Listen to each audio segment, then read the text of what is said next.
There's this image from the source material. It's really stark. The dust. It used to whisper about rain coming, but now it just howls for a dead river.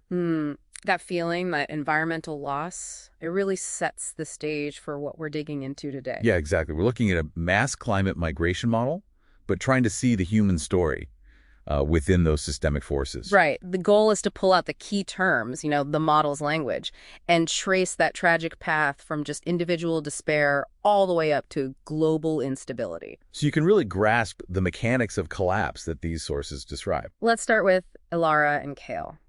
The source paints this picture where leaving wasn't really a choice, more like a verdict. Yeah, the last goat dies, the well's just spitting mud. That's the trigger. And the model has a term for that exact moment: migration pressure. Migration pressure. So it's not about wanting to leave, it's about... It's economic necessity. It's the point where environmental decline makes staying impossible. It validates leaving after the tipping point. Okay, so they become part of this flow of people. An exodus. An exodus, yeah. Not just moving, but being torn from their roots. They join the migrant population. And almost immediately, as they head north, they run into trouble. Kale sees it on the news feeds, right? Angry faces, talk of securing the homeland. Yep. That's what the model calls receiving region strain. And the political reaction: anti-migration sentiment.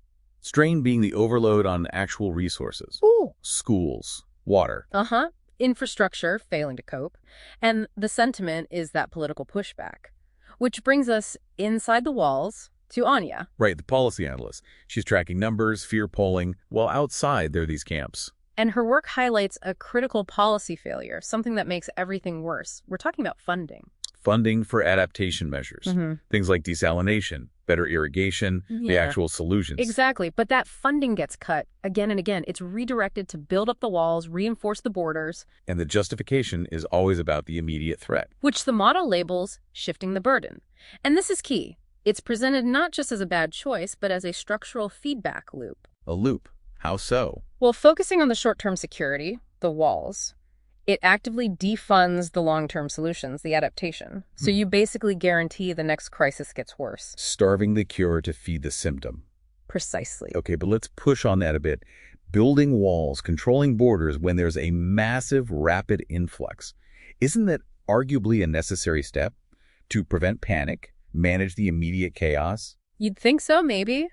But the model argues, no. It actually defines those reactions as accelerants. Accelerants. So the walls make things worse. In the long run, yeah. They act like a temporary dam. The pressure builds up behind them, but also inside the receiving region. Anya sees this happen. Right. She observes the hostility cycle, which the model calls R1. Crashes over resources, local conflicts, demagogues rising. And that then escalates. In the instability spiral, R2, that's cross-border skirmishes, right? State breakdown, because resources just aren't shared. Exactly. The walls contain the pressure for a while, but it festers and erupts internally and then externally anyway. Which leads us to the final stage. Kale, years later, bitter, watching the lights of the fortress. Yeah, watching that wasted energy glow while he's outside. The system finally tips into systemic collapse. And it's not one big bang. The source describes it as multiple failures hitting at once. Synchronized failures, yeah.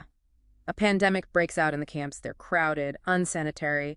Then there's an attack on the fortress's internal water systems. An inside job, almost. What? Or just exploiting internal weaknesses. And all this happens against the backdrop of a global food crisis. It's like the perfect storm. So the walls are still standing, but... But they protect nothing. The society inside is consuming itself. Fear, scarcity... They crippled themselves from within. And Anya sees the end result. The migration flow stops.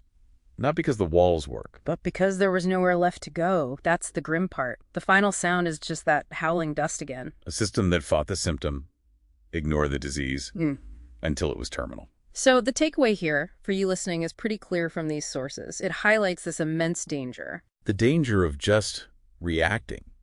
Building walls, managing the immediate crisis. Yeah, prioritizing that over genuine investment in adaptation, in prevention, in addressing the root causes.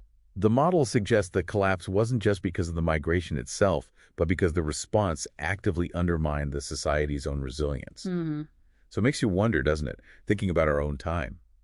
What budget items, things promised for prevention, for adaptation, climate infrastructure, public health, you name it, might be getting sidelined right now. redirected to manage some future symptom instead of the cause. Are we, starving the cure to feed the symptom right now? Something to think about.